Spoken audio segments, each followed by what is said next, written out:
everyone, welcome back. Icon here. Thanks so much for checking out another episode of Esports Analysis. Today, finally, we've been waiting for this matchup for quite a while. It seems like they haven't played in a couple weeks, but we are hopping on board with ENVOY for the first time in probably a few weeks since I've actually broke down a film from ENVOY's POV.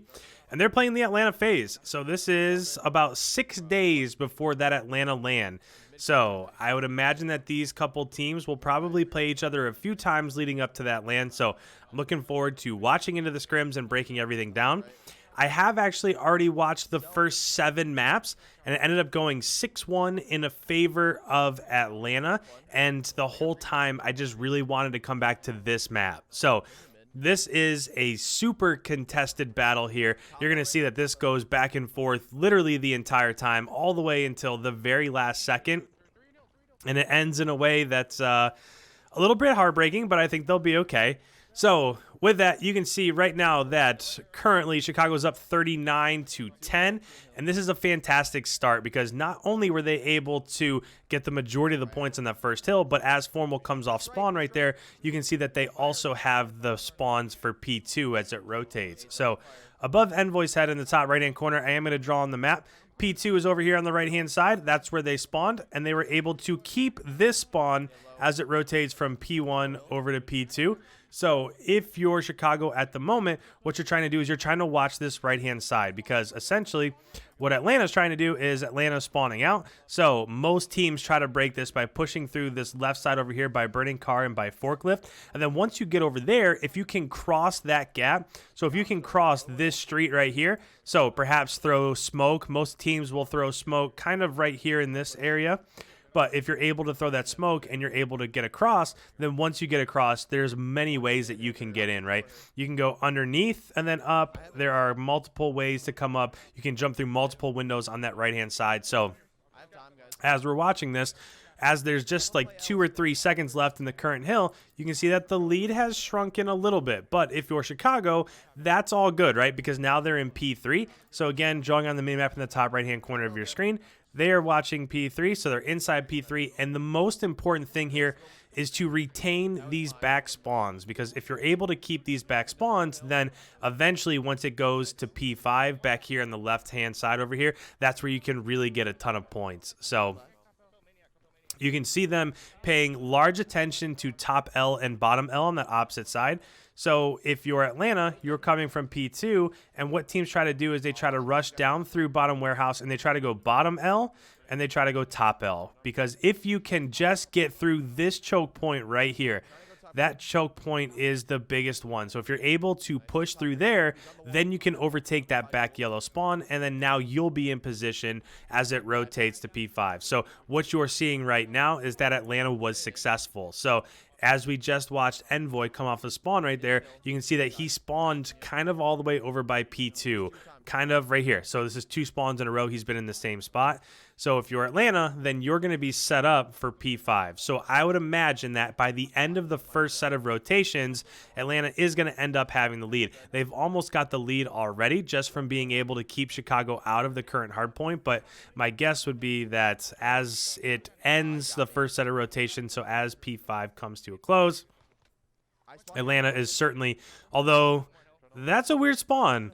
So ENVOY just came off spawn right there, and he just spawned back yellow. So I think what might have happened is I think that they might have pushed just a little bit forward because ENVOY was the first one to come off of spawns back there in that corner. So that's a little bit interesting. Perhaps Atlanta pushed a little bit too far forward, and that gave up their back spawn.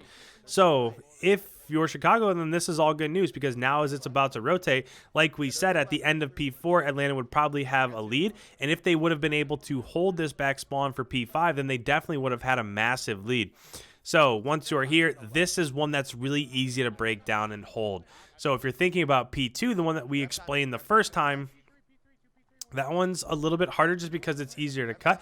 With this one, there's really only 3 routes, right? You can either go top heaven, you can go the left flank, or you can go the right flank. So if you have P5, we'll see where or ENVOY comes up off of spawn here, he spawns back yellow. So let me go ahead and let me just kind of explain what's happening here. So I'm going to pause this, look at the minimap in the top right-hand corner. So essentially what's happening is that ENVOY died on the left-hand side of the map, so he spawned right here. First thing that you want to do if you're Chicago is when you come off spawn, you want to make sure that you're smoking off this area right here. So this cut where they can rush through, you want to smoke that, because if Atlanta has somebody, namely like an AR, so if Major Maniac or somebody like that is up top right here, then they can shoot you through this smoke and you can die before you can even get back into the hard point. So you want to make sure that you smoke that off. And then it's obviously, as it was coming from P4, the Atlanta Faze pressure was coming from this right side of the map, this top side of the map. And there's multiple ways you can go. So most teams will send a couple people over here through this blue van area, and then they'll also do the jump up and they'll come up to P5 through that heaven flank. So as you're tuning into and watching ENVOY here, just kind of be prepared and just kind of pay attention to all those different routes. So if I'm looking at the minimap in the top left-hand corner right now, that left flank is open. So it does look like that left flank is going to be able to be pushed through, and we'll just see what happens. So right there. So the left flank was open when ENVOY was getting into that last hill and was watching there. And then as he went down, that right side was also pushed out. So that's why they ended up getting that spawn flipped. However, I do think that's a win. So just at the end of that there, being able to end the first set of rotations with the lead is absolutely a win. Now you just have to do it again. And now this perhaps might be getting a little bit more difficult just because of the fact as it goes back to P1 and then furthermore back to P2, now they're absolutely spawning out. So if you're Chicago, what you're trying to do right here is you can see that ENVOY pushes the hill over and over again, right? Seems like every time he comes, and they flipped again, so they were able to flip. But just kind of going back to what we just saw, what ENVOY does is he goes bottom L, and he really does push that hill over and over again. While some of the other players, so like Formal's trying to push the flanks over towards green, Arcides is trying to push mid-map. So Formal, that's why you just see him, or ENVOY, that's why you just see him over and over again pushing towards mid-hill, or wherever the hill is, because that's kind of his role. But essentially what you're just trying to do is that if you're getting this back spawn for P1, you're really trying to push over towards green or towards the mid-map and just pushing out. If you can get in this area, then that's what's going to cause your opponent, in this regards, Faze, to spawn out on the other side of the map. So this is, even though they didn't get the majority of that time on P1 through second set of rotations, they were able to flip, and they do have spawns. Now, this is the key right here. So let me go ahead and just stop this just for one more time. I know that I've been doing this a lot, but people in the chat normally like to see this as what they've been saying in my comments. But the way that you really get a ton of time back here on P2, if you are getting this spawn, is by not coming here and getting these gun battles in this lane and these lanes right here. So if you're taking gun battles in these lanes, even if you win them, so if you win those gun battles, then you're probably going to hold time. But if you lose them, now it's going to be a contested hill. So if you're the team that has control of that back P2, what you're trying to do is you're really trying to push up mid-map. And that's why you saw ENVOY way up here, and he actually did end up dying mid-map. But if you can get the kills in these areas of the map, so right in this area of the map, if you can get kills there, essentially what you're doing is you're forcing the enemy team to go through another wave of kills. So not only do you have to get, so if we're just kind of breaking this down, this would be one wave, right? You'd have to win a team battle right there at mid-map in order to get close to P2. Then if you do that, by the time everybody comes off spawns, you'd have to win another one right here. So that would be your second team gun battle. And then finally, if you're able to win that, now it would be a contested hill, right? You'd be coming from the left-hand side, they'd be coming from the right-hand side, and now you'd have a contested hill. So the further you can push out, that's the more team gun battles that you are facing the other team or forcing the other team to win. So that's kind of what they were doing right there at the moment. That's why you see them pushing out so far, and I really like this. So this is kind of a sign of not necessarily a veteran team, but of an aggressive team and a confident team being able to push out into areas like this and still capture those kills. Because if you look, there's still 25 seconds left on the current hard point. So by him pushing out like this, he's having confidence that his teammates are going to be able to hold down that current hill as it rotates through into the next ones. Now, this is getting down to it.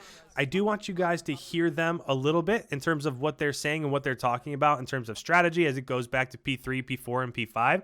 So with that, let me go ahead. Let's turn this up. Let's listen into their team talk, their communications, and see what they're talking about in terms of strategy. Trying to help you in first. I'm dead. Fuck. There's 2 there. On Mel dead. Another one right below you. Push me out, Sully. All the pressure right here is just trying to push through the P1 location, get that back yellow spawn. Trying to go down So mid. I'll just draw it in the mini map. If they were at P2, what they're trying to do now is they don't necessarily just want to run right through mid map. They're really trying to get a pressure into P1. If they can get into P1, they can go bottom L. And if they get back over here towards yellow, now all of a sudden you have spawns flipped as it rotates to P4 and P5. So that's what they're trying to do over and over again. No, one's fork. Yo, down middle. One's hitting mid right now. 10 seconds, guys. Trying to flood. What's that hill? Absolute hill. I got prone block. Down there on the wall. The one there. Wow, top green. Even though too, they on don't the have wall. control of P4, that's okay because they have control of spawns as it rotates back to P5. So even if they can contest the majority of the time here in P4, they do have to get in, right? Because they would end up losing off of this in terms of, well, right now they wouldn't. So right now they wouldn't end up losing, but you don't want this to be a 240 to 206 game as it rotates back. So you do want to try to get in and contest that as much as you possibly can while watching the right side of the map. They have to hold down and watch the right-hand side of the map. I'm on the wall. Just look their side. I have tool. I'm holding tool. Got me first. One heading through. So right there, ENVOY wasn't really doing much. I would have liked to have seen him rotate to the other side of the map just because there were 4 people, there were 4 resources on this left-hand side of the map, and there were only 2 on the right, or there was only 1 on the right-hand side. But this is pretty good time. So with 13 seconds left, this is why I like to follow ENVOY sometimes because he's in here, inside the hill, doing all the dirty work, and you can see what's actually happening up close and personal inside the hills. He's on RV right now. They're gonna be first.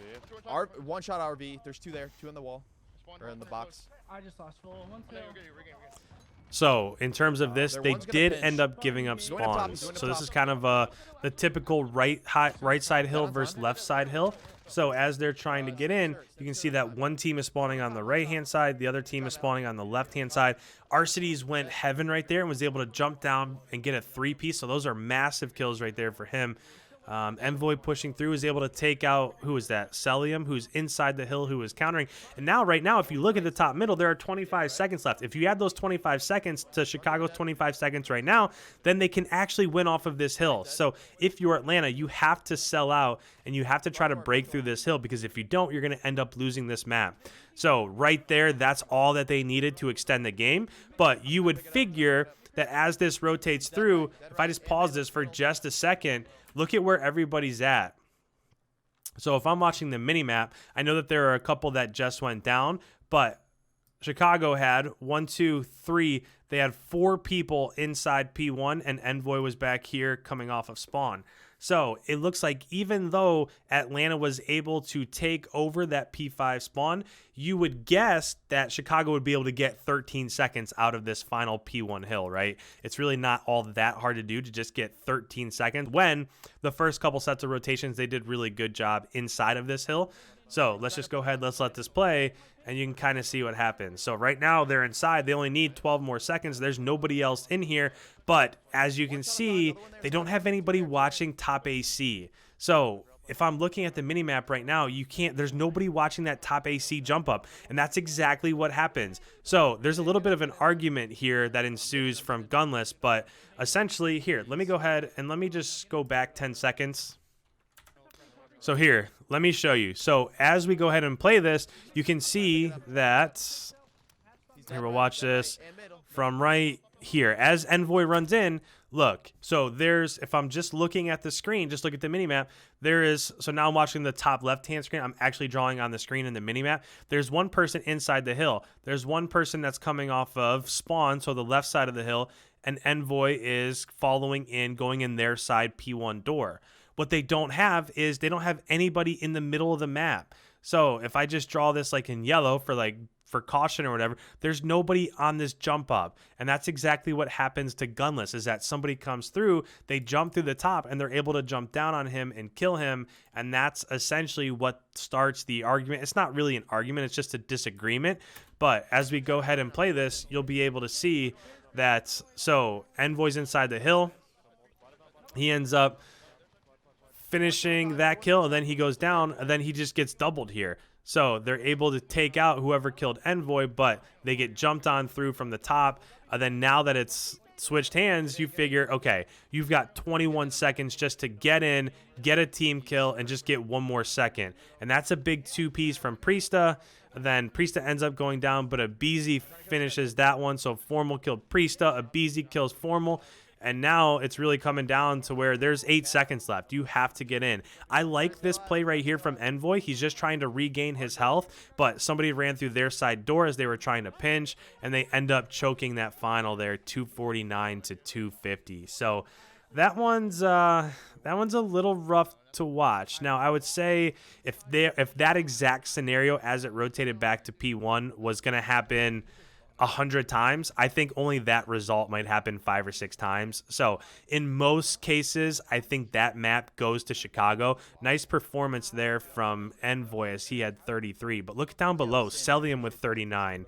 Who was that? Simp had 37. So in terms of the total engagement, you can tell just how active Atlanta plays. So interesting one there. Hopefully you enjoyed watching that one. I can't wait to see what happens at the Atlanta end LAN. We are only 6 days away right now. So if you're new around here, make sure you hit that subscribe button. If you have any comments whatsoever, put them down below. I love the interactions. I respond to everything. So I will get back to you. Don't forget to leave a like before you head on your way.